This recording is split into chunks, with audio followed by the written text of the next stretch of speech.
Baik, Assalamualaikum warahmatullahi wabarakatuh. Waalaikumsalam warahmatullahi wabarakatuh. Di sini kami akan mempraktikkan coaching. Saya sendiri sebagai observer, Bu Nadia sebagai coach, dan Pak Idir sebagai coachee. Kita langsung saja. Bu Nadia, bagaimana kabarnya? Alhamdulillah pada hari ini sehat Pak, baik. Oh ya, Alhamdulillah baik. Untuk sesi coaching ini nanti kompetensi apakah yang ingin Bu Nadia kembangkan? Ya, pada sesi ini saya ingin mengembangkan tentang pengajuan pertanyaan yang berbobot Pak. Oh ya, baik. Bagian mana yang secara spesifik ingin diobservasi, Bu? Iya Pak, saya ingin bagian yang diobservasi itu secara spesifik yaitu proses coaching yang sesuai dengan prinsip coaching seperti kemitraan, memaksimalkan potensi coaching, dan juga kompetensi dalam mengajukan pertanyaan yang berbobot Pak. Oh ya, baik. Setelah itu indikator ketercapaian dari tujuan pengembangan yang diinginkan oleh Bu Nadia tadi itu seperti apa nantinya?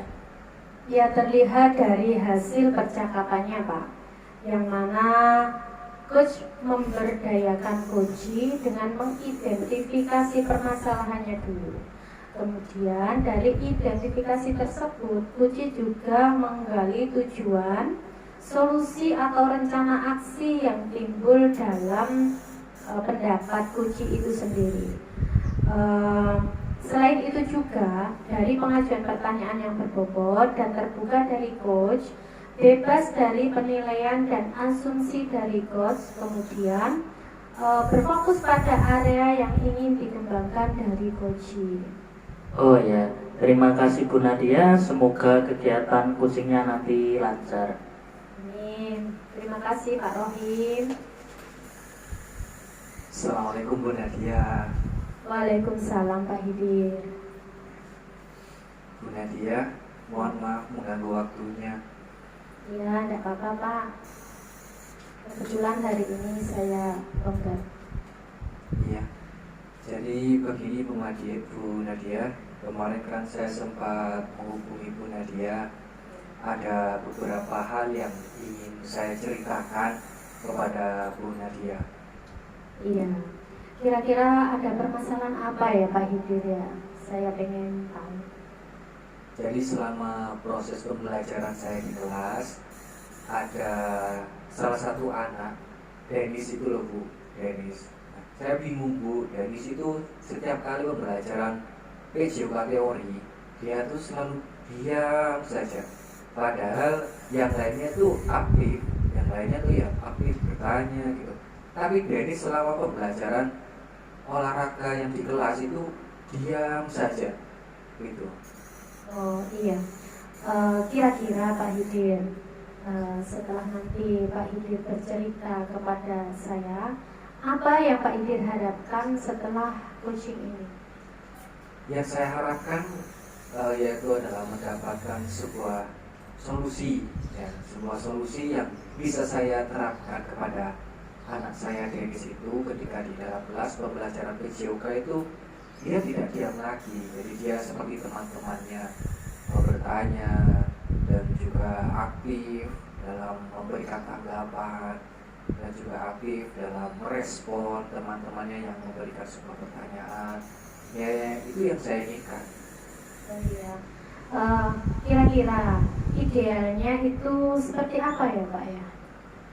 Idealnya kalau siswa, idealnya seperti yang di lapangan juga. Saya harapkan idealnya anak-anak di dalam kelas itu ya aktif juga.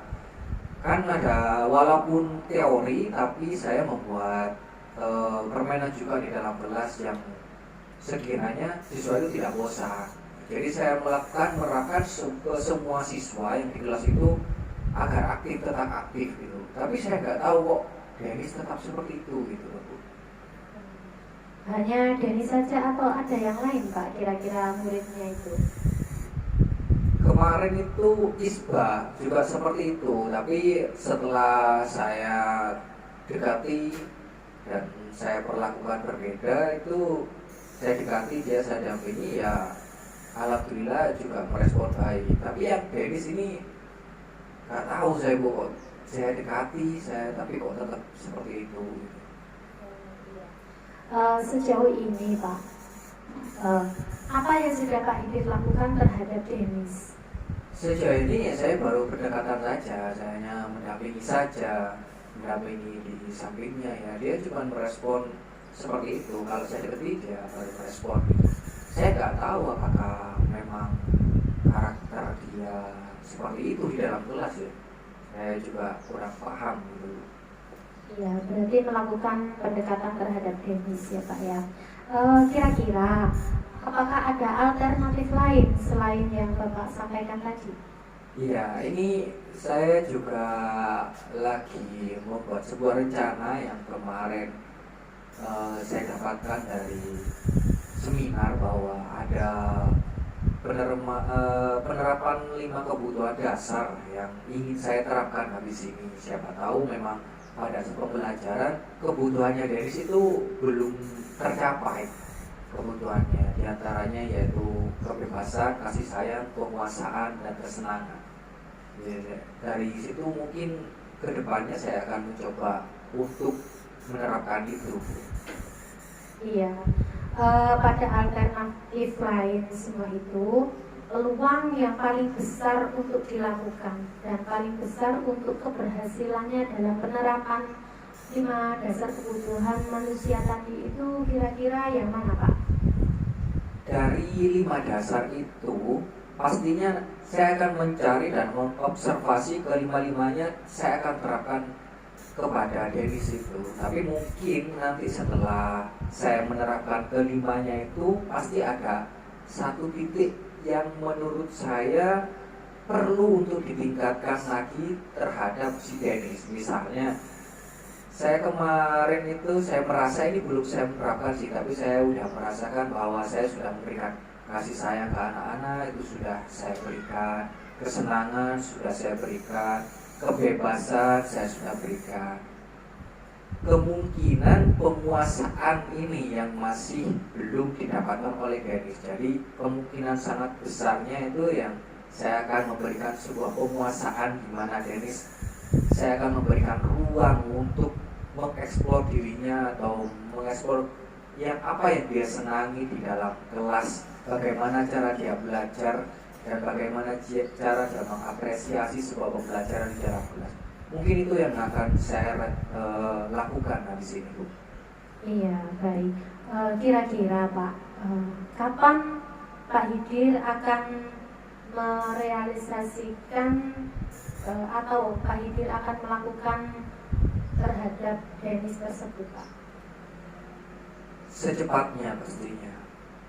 Paling cepat ya ini minggu depan, karena jamnya di jam saya hari Senin di kelas, saya akan menerapkan itu di dalam kelas terhadap semua siswa, terutama untuk Dennis itu. Hari Senin besok ini Pak ya? Iya. Terus selama ini apakah Pak Hidir itu pernah melakukan kolaborasi dengan guru lain dalam mengatasi masalah Dennis ini Pak?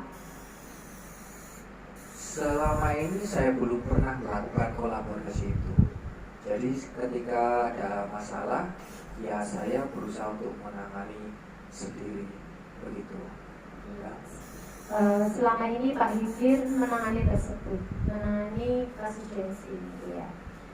Kemudian setelah Pak Hidir cerita kepada saya ini, kesimpulan apa yang Bapak ingin sampaikan?